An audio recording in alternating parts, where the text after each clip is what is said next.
The Ear to Asia podcast is made available on the Jakarta Post platform under agreement between the Jakarta Post and the University of Melbourne. Hello, I'm Sami Shah.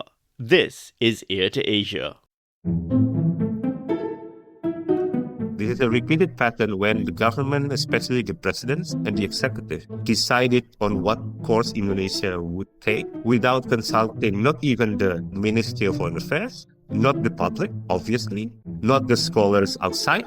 And then all the criticism came, and then after that, there is a discussion which apparently just there to justify whatever the government did.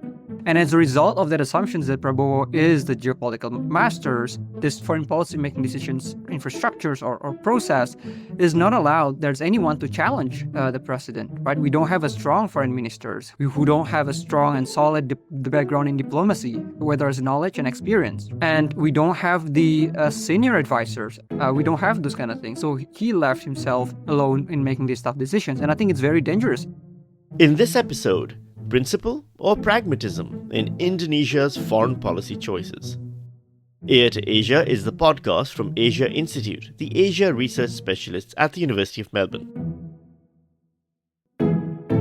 Indonesia has long defined its place in the world through the principle of bebas dan aktif, a foreign policy that is both independent and engaged.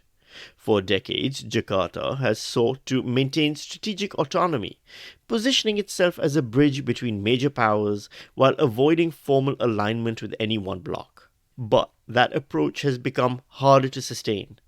Rising geopolitical tensions, a fast-evolving global order, and intensifying competition in the Indo-Pacific are placing new demands on Indonesia's diplomatic posture. Since taking office in October 2024, President Prabowo Subianto has brought a more visible and personalized style to foreign policy, marked by frequent overseas visits and swift engagement with global powers. Moves such as Indonesia's entry into BRICS and closer ties with a range of partners suggest a more active and outward-facing international role. So, is Indonesia still practicing the cautious, consultative diplomacy it has long been known for, or adapting its approach to a more fluid and contested environment? How is it navigating relationships with China, the United States, and others amid growing rivalry? And how does it respond to global flashpoints without compromising its long-held commitment to non-alignment? In a more uncertain world, can Indonesia remain both free and active? Joining me to discuss are Radityo Dharmaputra, a senior researcher at the Center for European and Eurasian Studies at Universitas Airlangga in Indonesia, and Aristio Darmawan, a lecturer in the Faculty of Law at Universitas Indonesia, as well as PhD scholar at Australian National University. Welcome to Ear to Asia, Radityo and Aristio. Thanks. Great for having me. Thank you, sir. So, Radityo, let's start with you. How does Indonesia understand its role in the international system today? Yes, thank you, Sami, for the question. I think before we ask ourselves how Indonesia understands its role, especially in the international system today, we need to trace it back to history, right? And there are several major principles that Indonesia always holds. First, of course, it's this idea that Indonesia is always non-aligned, but at the same time, autonomy. And another aspect would be bridge builder. Let me just go through that in a sense. So one is the tradition that we can trace to Bandung Conference back in 1955. This idea that Indonesia will not be aligned to any great powers, but at the same time is also a voice for the repressed, voice for the newly independent country back then, a voice for the global south in nowadays world. And also, if you look at how, especially the current President Prabowo, look at how Indonesia's position itself, it's this idea of being a bridge builder between North and South, bridge builder between East and West, bridge builder between all the developing and developed countries. So this idea, I think one of the most important at the moment for Indonesia's position. But also, uh, different presidents, I would say each of Indonesia's president has their own, let's say, personalized view. So if you look at Sukarno, for example, especially in the early days of Indonesia's independence, this idea that Indonesia should be one of the leaders of the global South, Indonesia should be active, this idea of performative activism, right?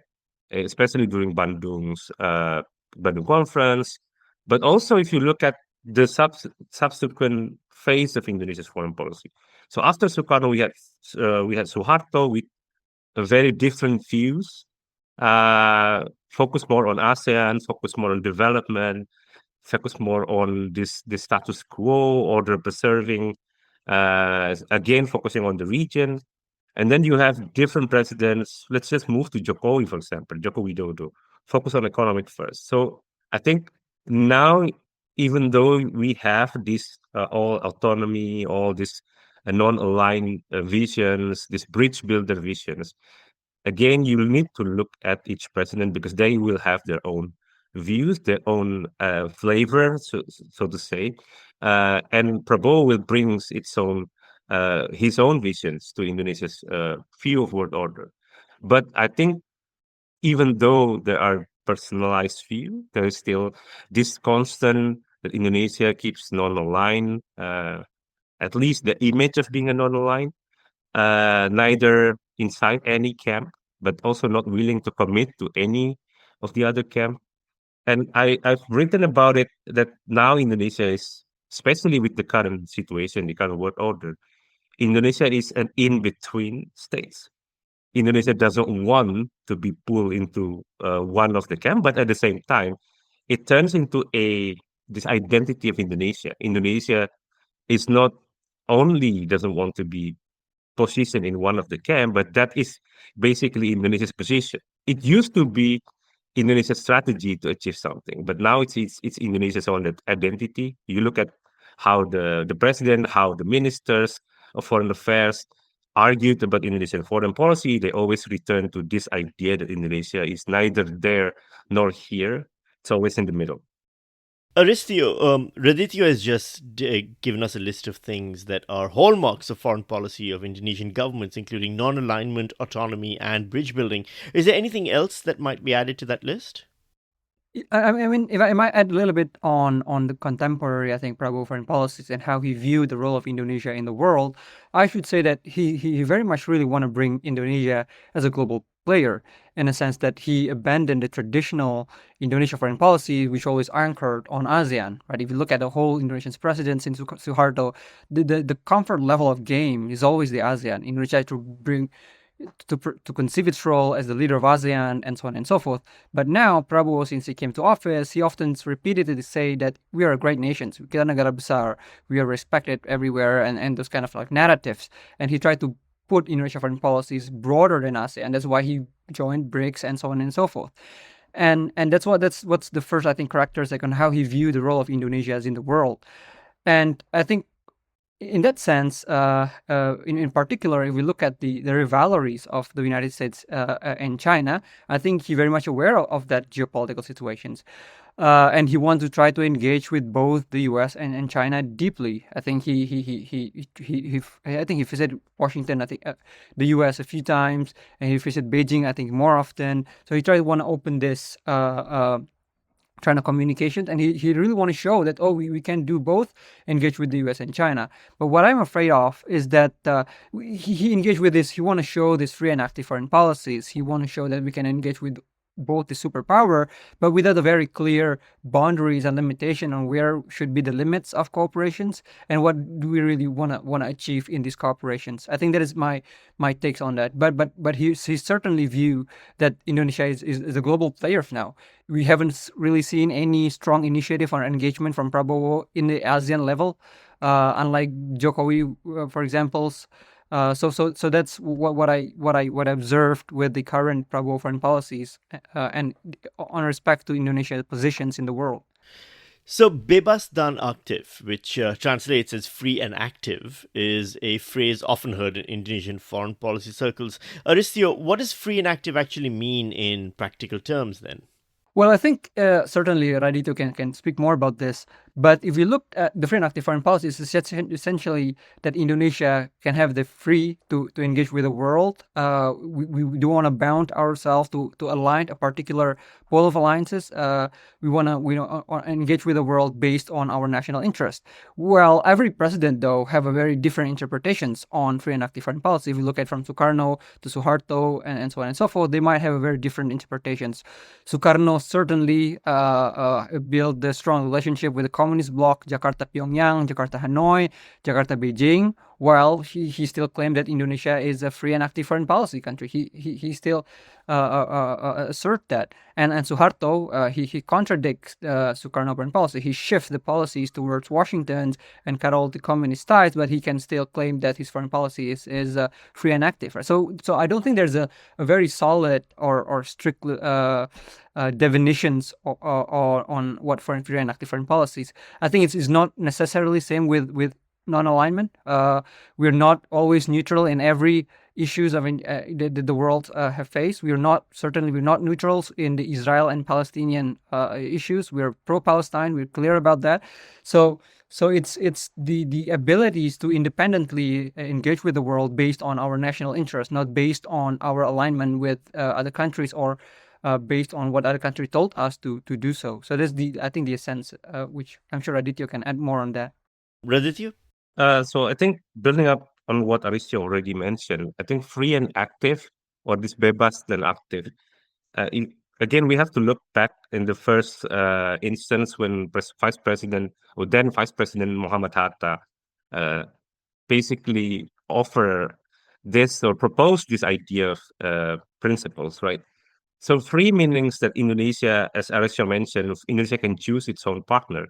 But I think the most important thing is that whoever Indonesia chose, it's based on its own national interest. So we are not forced to, let's say, to choose the US or choose China in this case, but it is always based on Indonesia's own interest. So maybe at one instance, for example, under Suharto, Indonesia's interest back then was to gain more investment, was to gain better relations with the West. That's why Suharto moved closer to the US, right? So that's the idea. So we can basically choose which partner we want according to our own interest. The active part will mean Indonesia remain active in all the global arena, in multilateral forums and so on. But now if you look at again, Arisio already mentioned this, different presidents will bring its own visions, right? Its own understanding.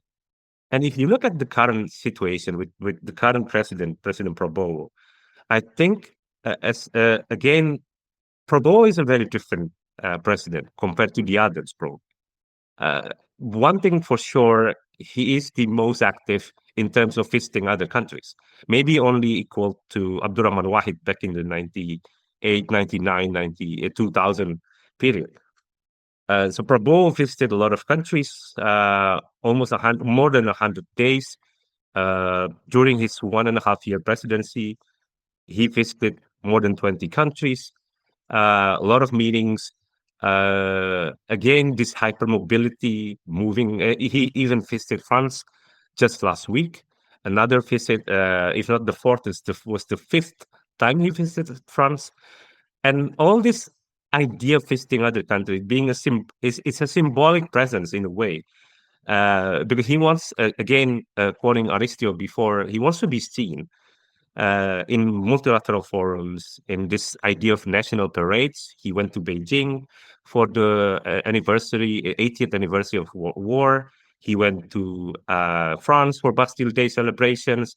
So all this idea of being there, being in a symbolic presence, especially with very Sukarno's style clothing. So this idea of a great leader visiting other countries, right? But at the same time,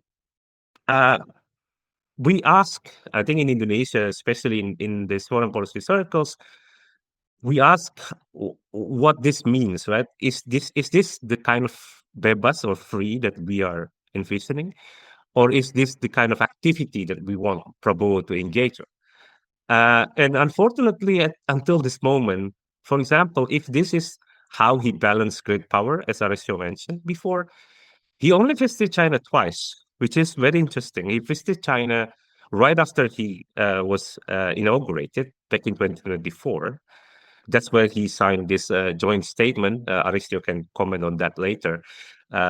He signed this joint statement with China, but then he was absent from China until the invitation to the World War celebration, if I'm not mistaken. So again, compare that to how many times he visited France, for example. How many times he visited the UK and met with King Charles?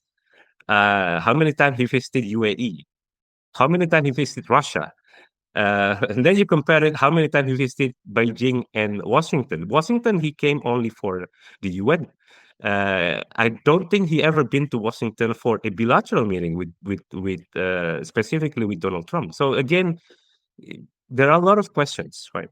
Whether all this Prabowo style foreign policy of visiting countries, of engaging with with national parade, with all the symbolic presence in a, let's say, multilateral forums, also a very personal way of conducting diplomacy.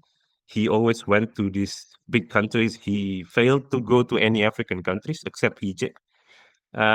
He went only to the D8 summit in Cairo. I think it was either last year or the year before.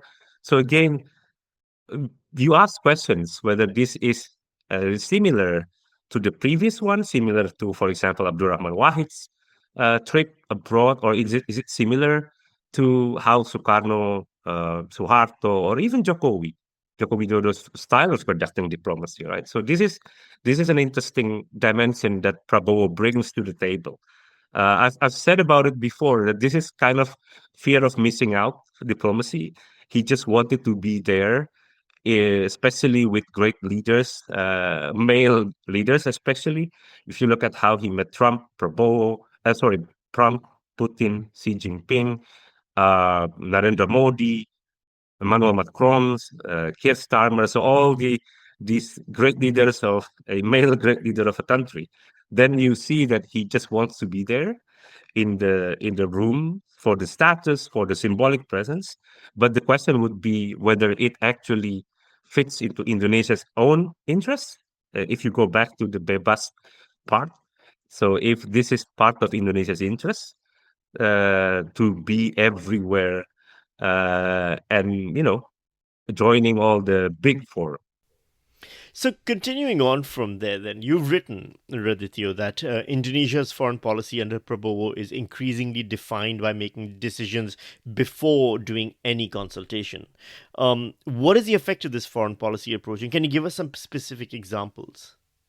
Yes, so this is a very interesting pattern. So I look at how Prabowo uses, especially if you look only at the big issues, the Board of Peace episode in Indonesian foreign policy.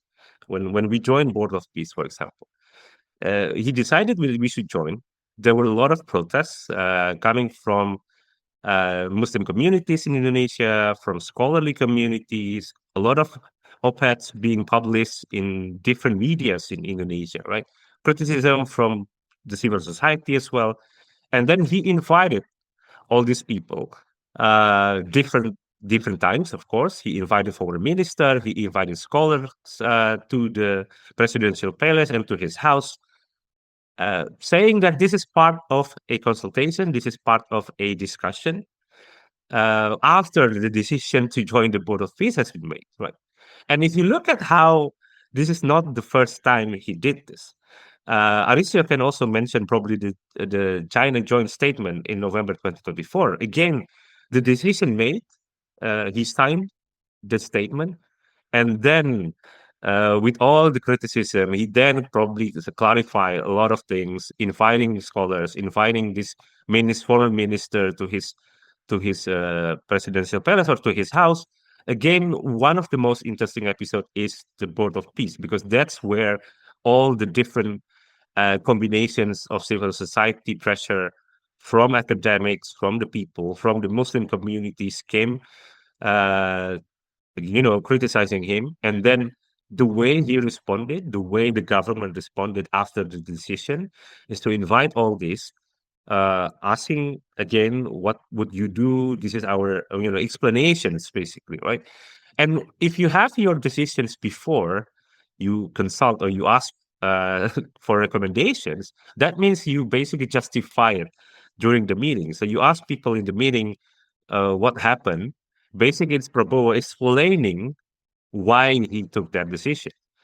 And if you look after the so-called consultation, most of the people there who went into the press conference changed his positions, or changed their positions, and then suddenly said, "Oh yeah, we understand why the president or why the government took that position." And this is a problem because again, in a democratic states or in a democratic government, you need to consult at least with your uh, Minister of Foreign Affairs and all the staff, the expert inside the ministry first before you decide to do things, right?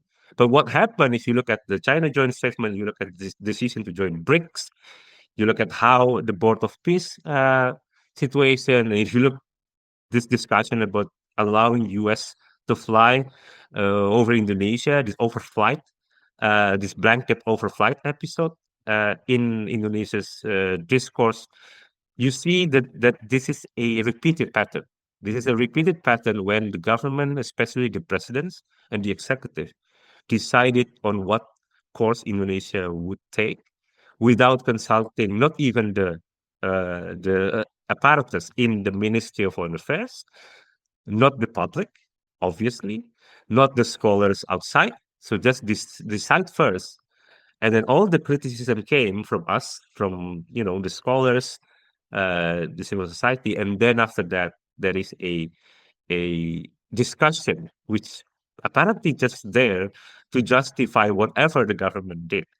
Of course, then you can argue that this is another this has been going on since since the previous presidency, because they also decide without consulting the public. But at least before Prabowo, Ministry of Foreign Affairs still holds a very important positions, because they are the one with the expertise. They're the one with the field understanding on what happened in the country, that they're in countries abroad. So they should be consulted. Maybe not us, the scholars or the civil society, but at least the ministry. And without that as well, this could turn Indonesian foreign policy into a very personalistic way of deciding what the president wants at this moment. And the risk with that is that all our reputation, all our expertise in the Ministry of Foreign Affairs, all of our good relations with all countries, with the neighbors, will be there, but the president will not use it because he, or maybe the team inside the palace, will decide what they want without even understanding what actually happened in that country. So that is a big problem for me. Arisio, how engaged is the broader Indonesian public even in matters of foreign policy? Does this matter to them? Right. So if I might just add a little bit with what Aridio mentioned before, which I found very interesting, is that I think this whole problem and issues is because of the assumptions when Prabowo's come to office that he's the masters of geopolitics. Yes, he might understand geopolitics better than some other president, or he might have an interest in international politics. But when it comes to foreign policies, I don't think there's one leader can determine all things by himself, because there's a lot of issues involved. There's a lot of bureaucracies involved. There are a lot of different issues which the president might not very much aware of, including some international law issues that Raditya mentions with China.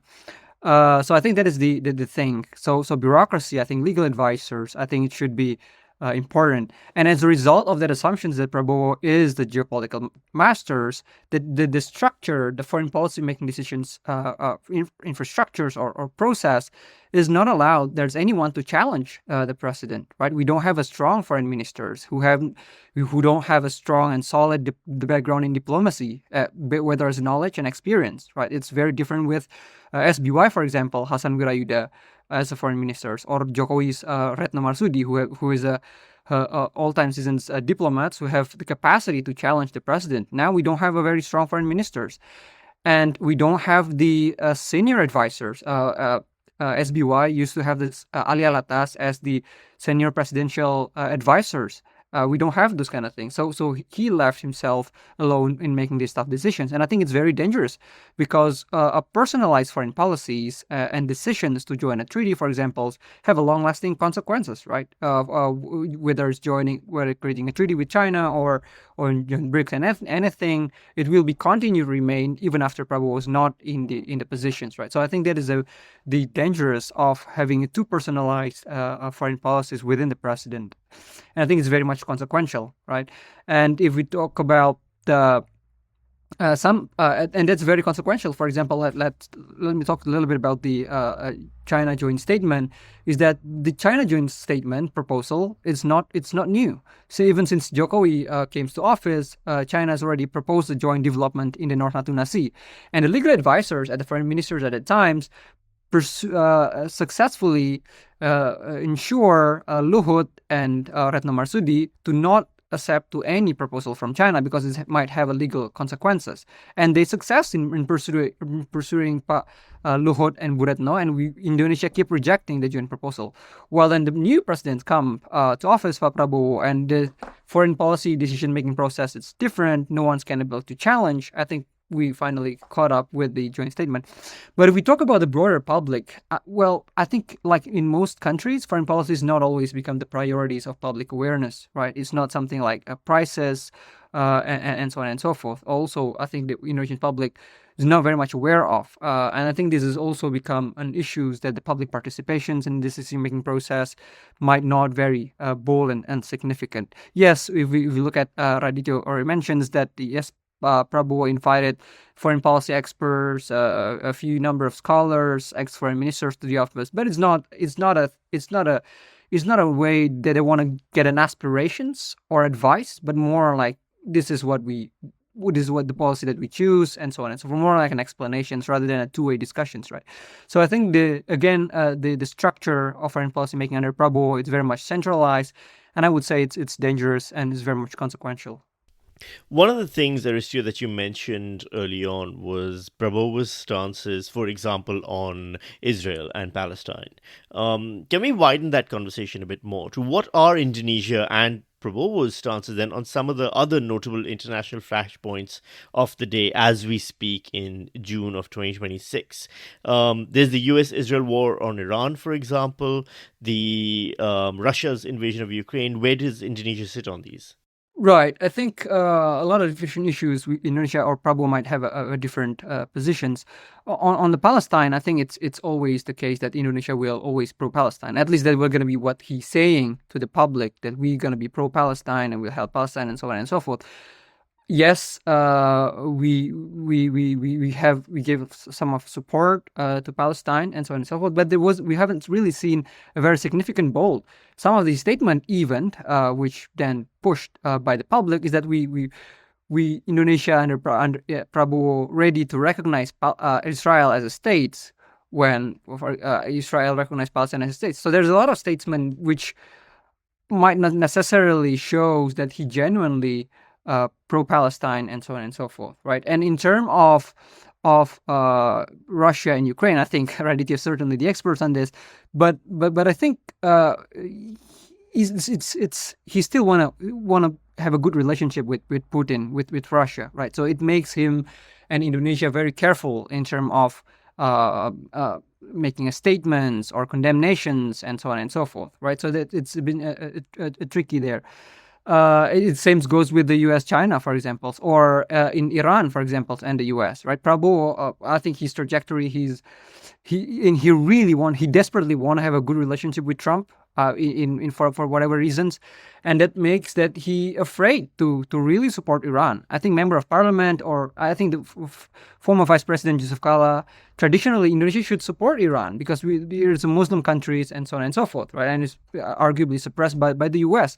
But after the late Iran Supreme Leader's death, Indonesia is not even soon giving the letter of condolences, right? I think because probably Indonesia wanna respect or want to build a relationship with the U.S. and so on and so forth. So I think that's Indonesia. It's really, I should say, trying to balance and be neutral. But I think Indonesia loses principle and leverage because of it really wanna engage both parties. Raditya, how do these official stances differ from the unofficial and off the record views then? Yeah, so let me just, because Alistair already mentioned it before, let me just focus on how Indonesia's position on Russia, Ukraine.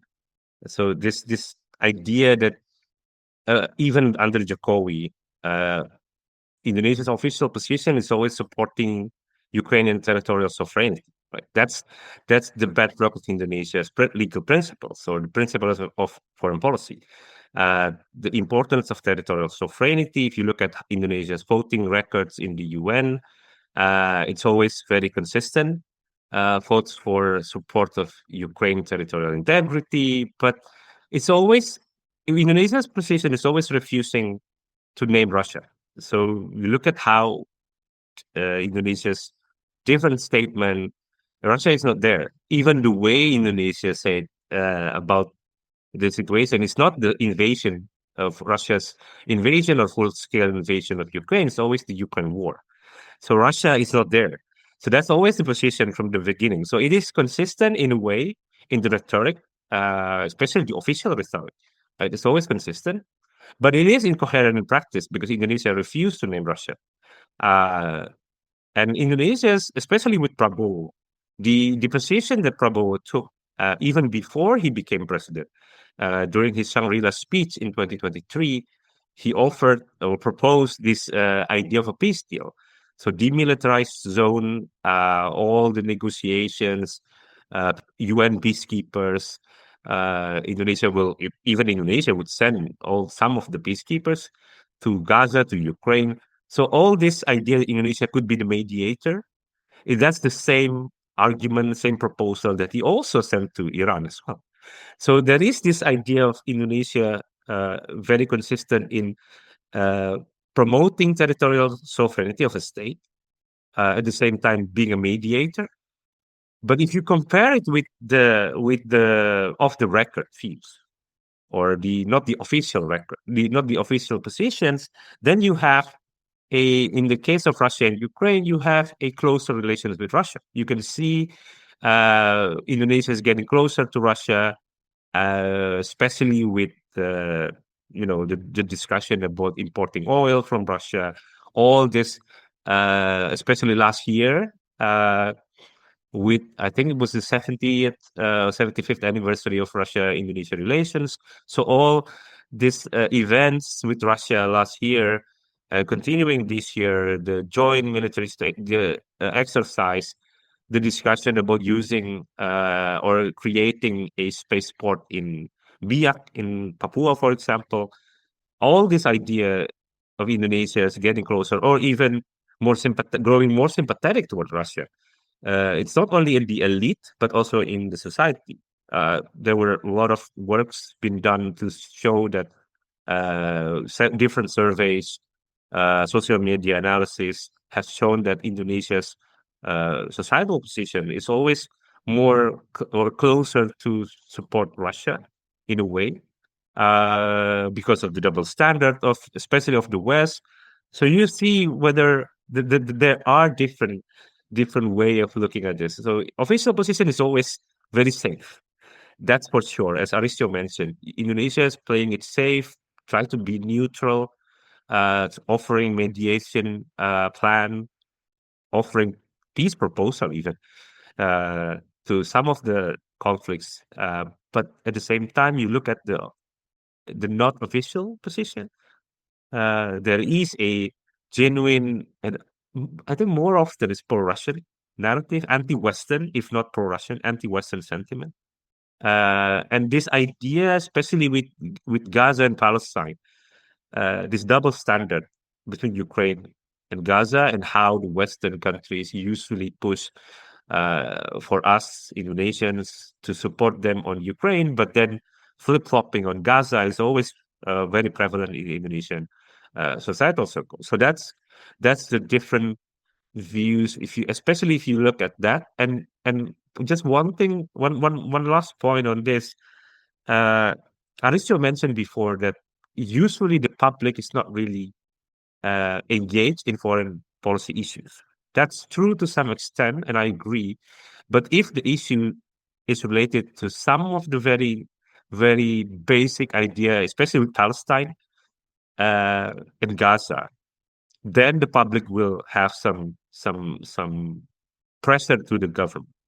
That is absent in the case of Ukraine. So you can see in the case of Ukraine, when Indonesia is neutral, there were not enough pressure to the government because it's just, the public doesn't even care.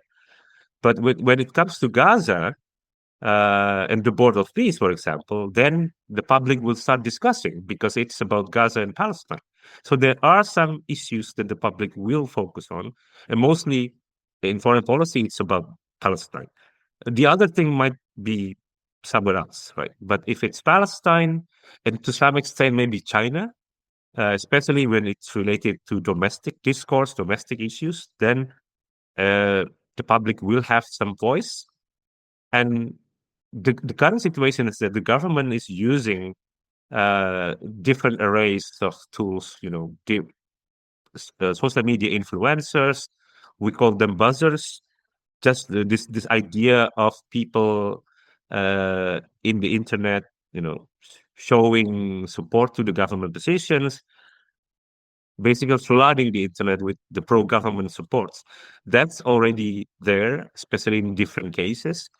And again, inviting scholars to the presidential palace, try to change their mind, justifying government decisions is another way of trying to, let's say, soften the public criticisms. And again, other issues, foreign policy issues, might not be in public interest, but specifically with Gaza and to some extent, probably China's investment in domestic, again, related to domestic discourses. That will be one thing or two things that the government will look at and trying to at least control the narrative in the public.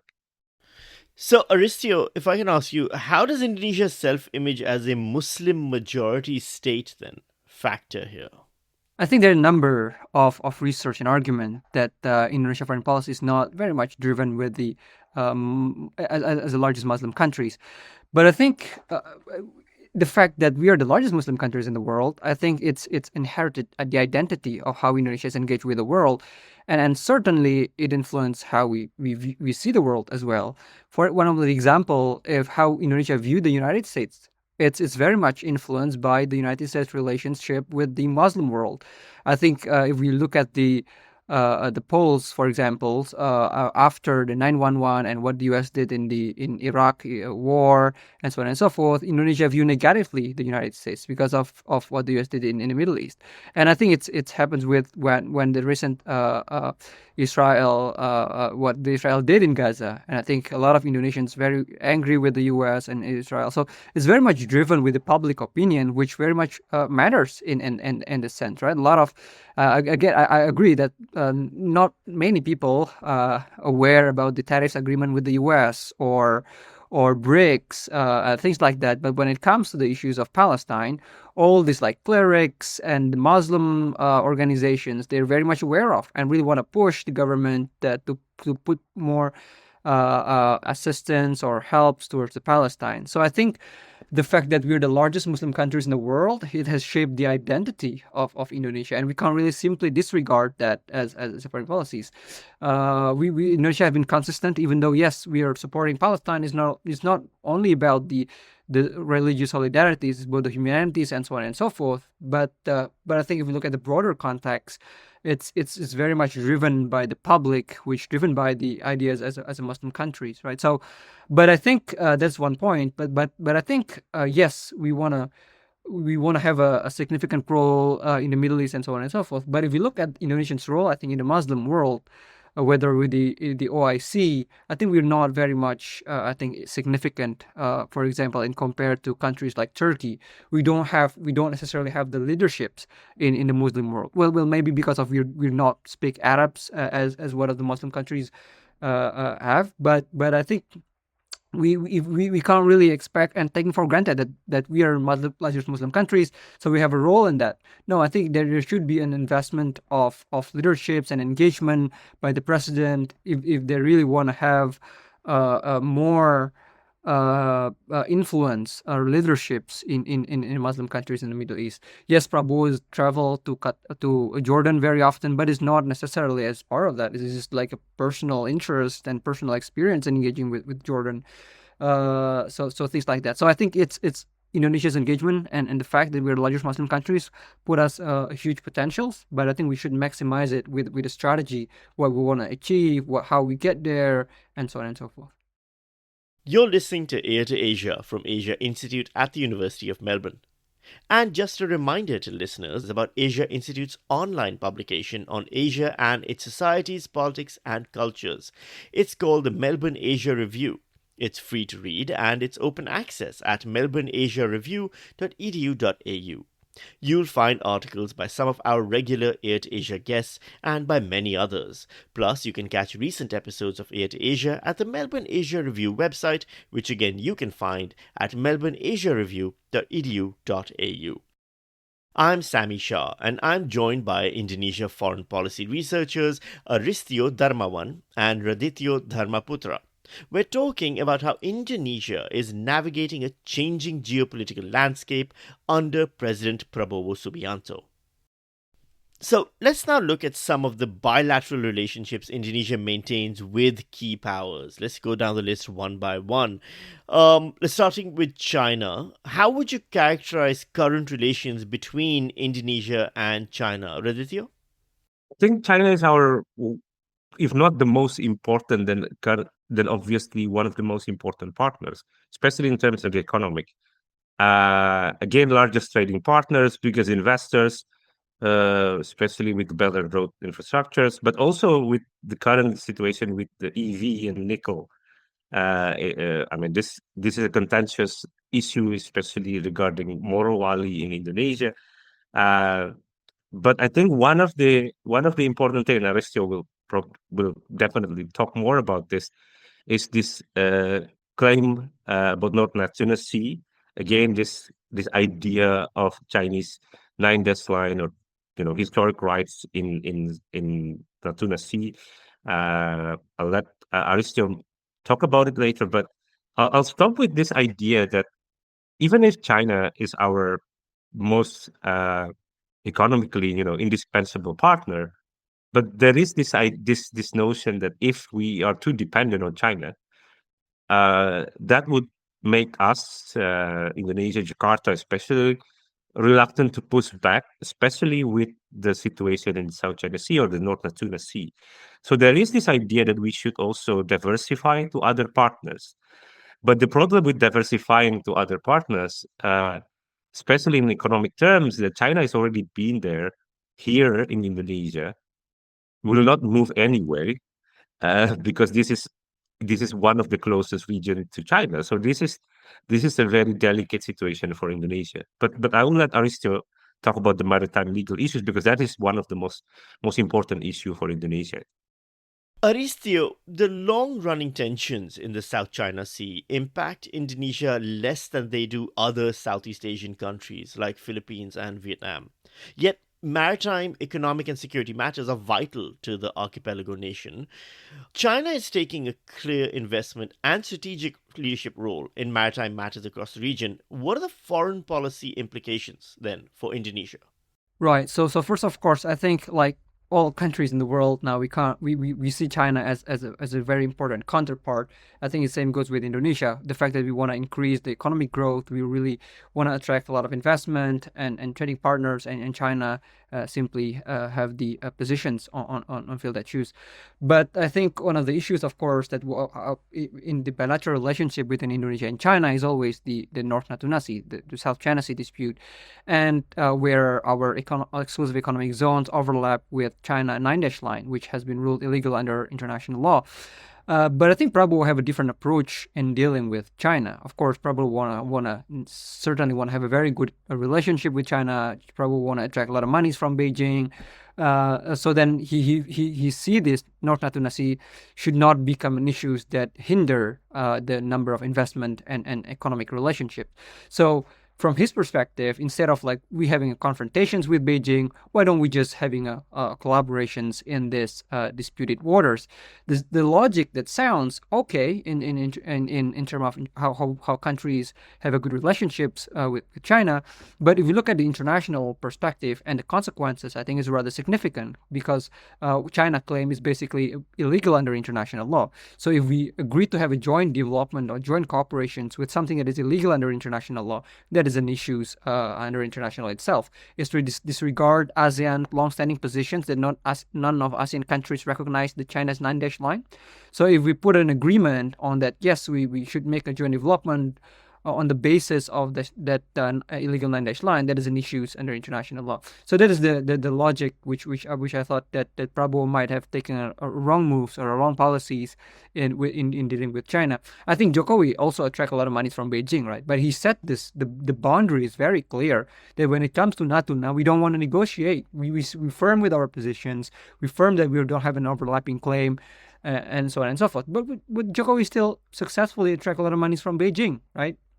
So I think that's back again. I think that is the weak, part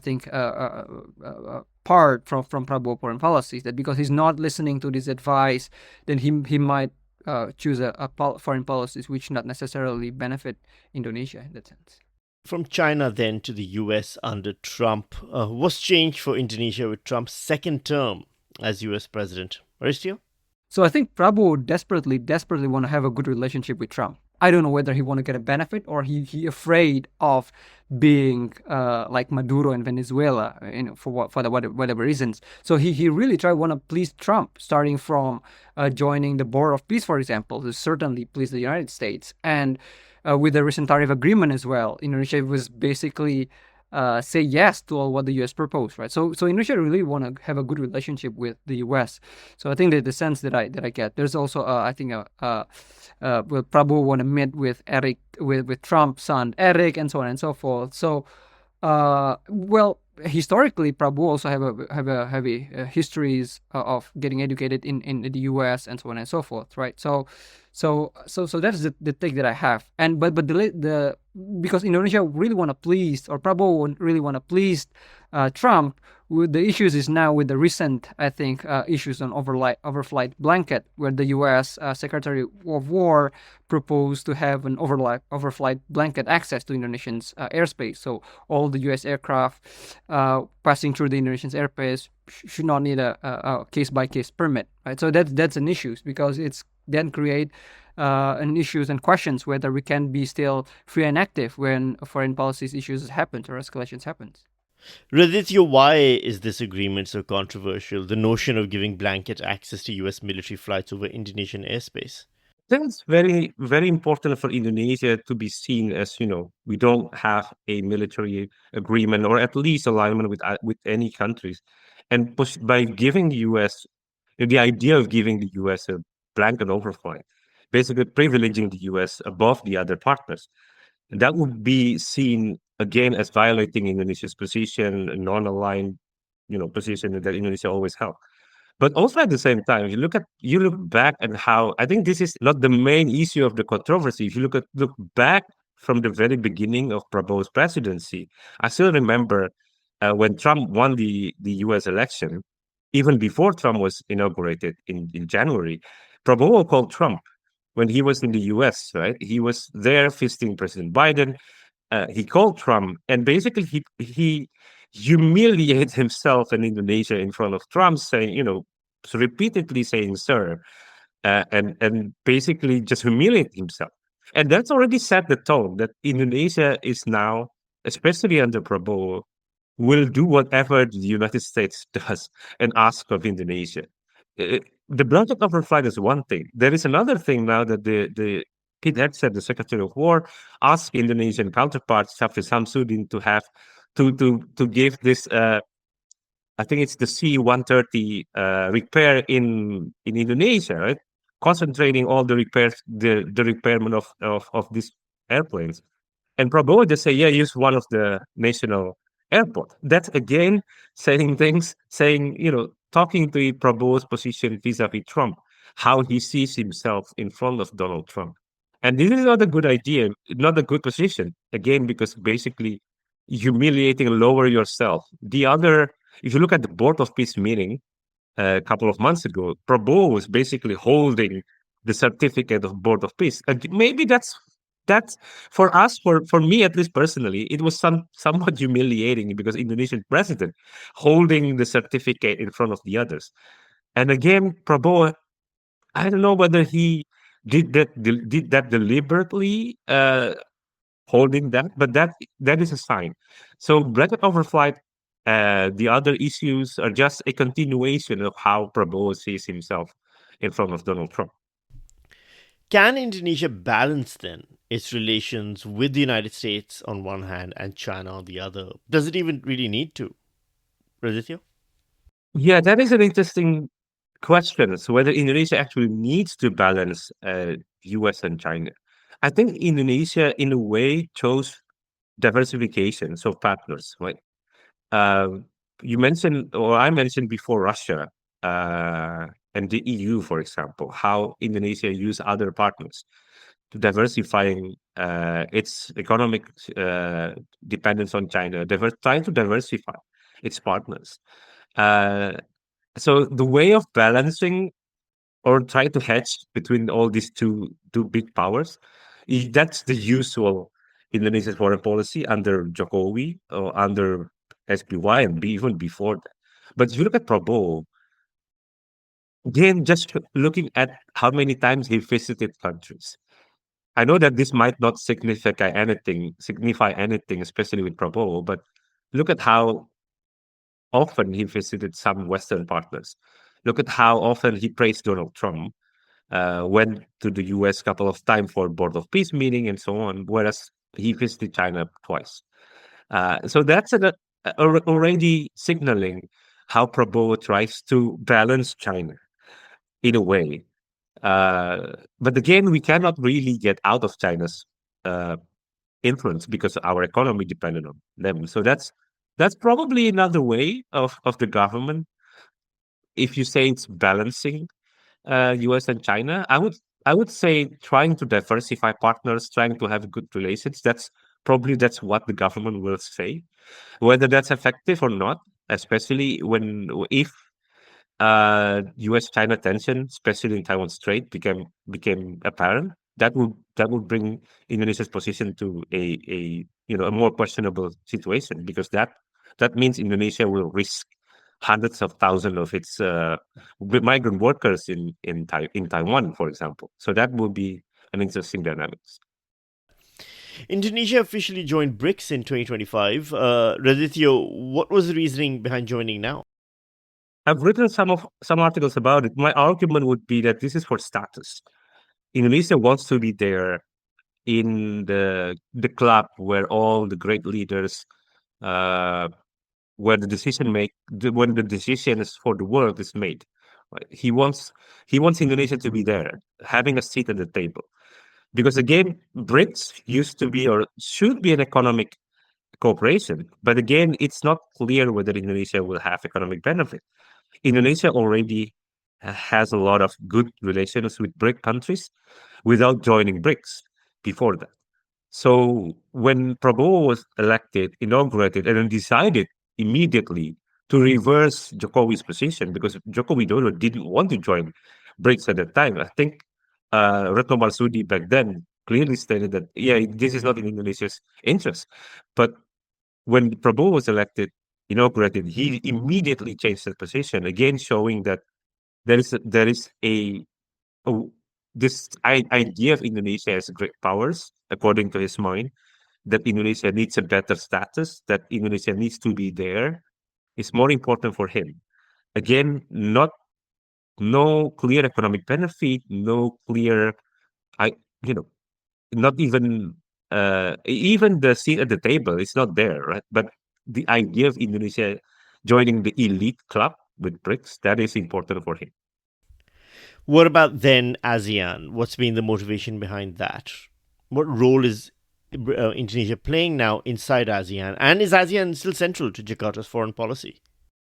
If I might start on that, I think traditionally ASEAN has always been the epicenter of Indonesian foreign policies. The idea is to create an ASEAN as a buffer for how Indonesia engage with the world. The idea that Indonesia can leverage its leaderships in ASEAN to position itself in a broader international community, I think it's always there. But ever since Prabowo comes to office, we haven't really seen a very strong interest of how he want to project Indonesia foreign policies in ASEAN. What kind of leadership did he want to have? Things like that, right? With the recent conflict in Thailand and Cambodia, we haven't seen any significant role of Prabowo using or utilizing the ASEAN mechanisms to showing leaderships and projections, right? We haven't really seen a clear interest, I should say, Prabowo on ASEAN.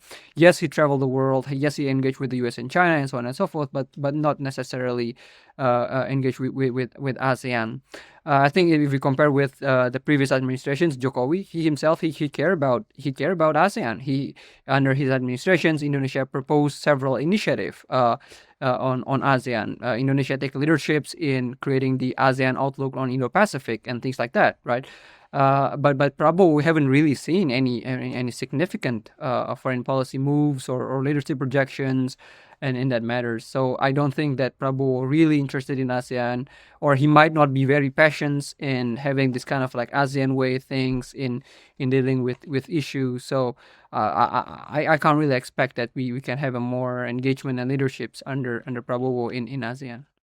Arisio, then how is Australia-Indonesia's relationship evolving under President Prabowo? Well, of course, I think Australia has always regarded Indonesia as a very important neighbors and important countries. I mean, we often hear in Canberra that more Jakarta, less Washington, and so on and so forth. But if you look at the numbers of economic engagement, for example, it's very, very low. Australia is not in the top 5, or I'm not sure if it's the top 10 of trading partner of Indonesia, and so on and so forth. So there's a lot of potential that we should, or that Prabowo can increase. But we saw that the Albanese visited Jakarta, I think, for an official visit, and there's a lot of commitment in improving bilateral relationships. But I think there are a lot of potentials, particularly in the economic sphere, that we can enhance. And I agree with what Radityo mentions earlier, that it is important in Indonesia to engage with other middle powers, to not into trap between the US and China. And I think Australia should be one of the strong candidates in terms of like building a stronger security relationship and economic relationships. In the past couple of weeks, I think there has been a lot of visit from some of the Australian institutions to Jakarta, to particularly on maritime issues. In building the capacities in detecting UUV, law enforcement, and so on and so forth. So I think Australia indeed need more enhanced and strengthened. But I think Prabowo visited Paris more than Canberra. It's also might tell us a thing, and how his commitment in upholding and increasing the bilateral ties with Canberra. Radityo, anything to add there? Yeah, so just want to add one episode if I remember correctly, last year, when April last year, when there was this rumor that Russia will open a base in Indonesia, and then Australia, basically some people in Australia put that into a big political issues. Scholars then wrote different articles. I remember one of my friends in Australia wrote an article in Jakarta Post for that, and then received the response from the Russian embassy here. So I thought back then it was interesting when Indonesia's Australian relations has this, you can see that there is a lack of trust there back then last year. Even a rumor of a Russian base in Indonesia then created this whole, discourses inside Indonesia and Australia, which means Indonesia and Australia actually knows that it is, the other countries are important, but we don't have yet that good relations that we want to be.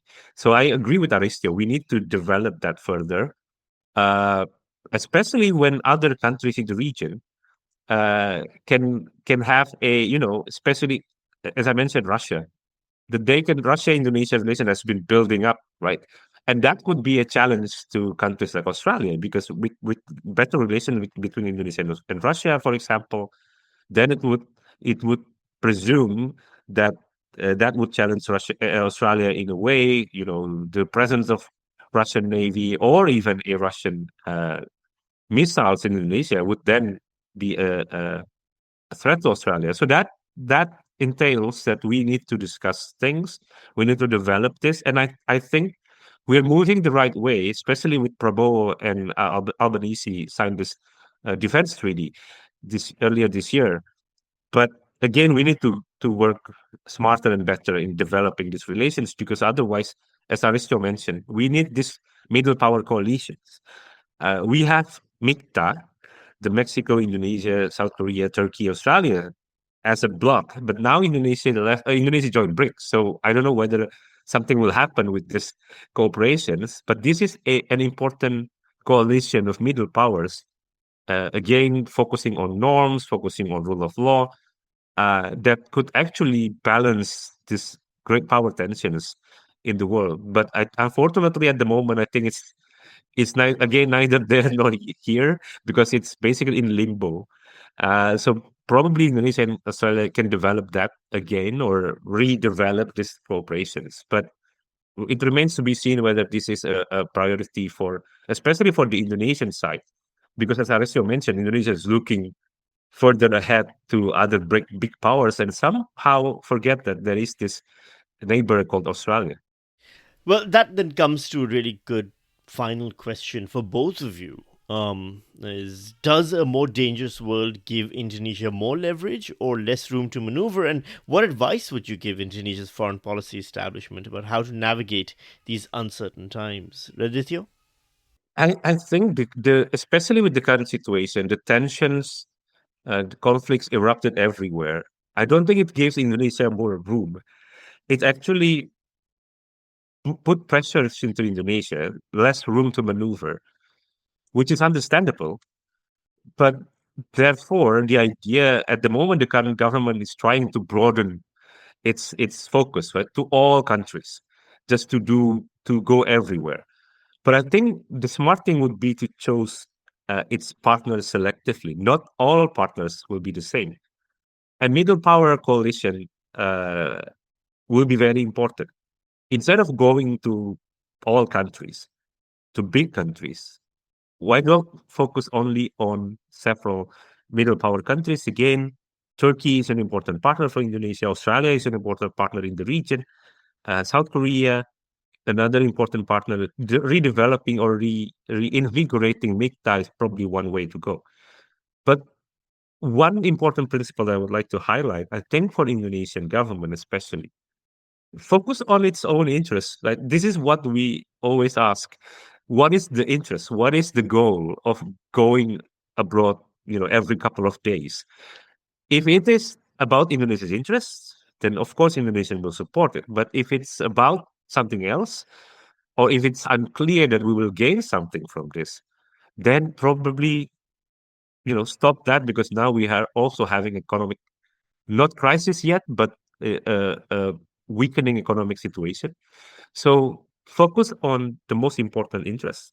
Focus on the most important partners, especially in the region, ASEAN, Australia, and if we want to go abroad, then Turkey, South Korea would be, I think in balance would be a better coalition because we already have the organization with MICTA.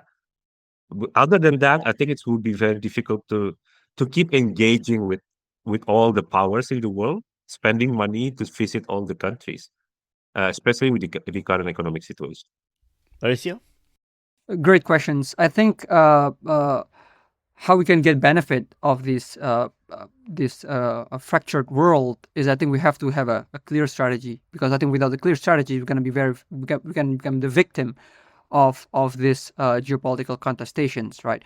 By strategies, I mean that we have to be aware of what our national interest that we want to achieve and how do we get there, and how we build the strategies based our leverages, based our own competitive advantage, looking at our strength, geographical strength, for example, economic strength, and so on and so forth. So by leveraging this awareness of our identity and competitive advantage, and by aware of what our national interests and goals, we should be very selective in our foreign policies engagement, and we can then have a strategic position and leverage towards other countries such as the United States and China.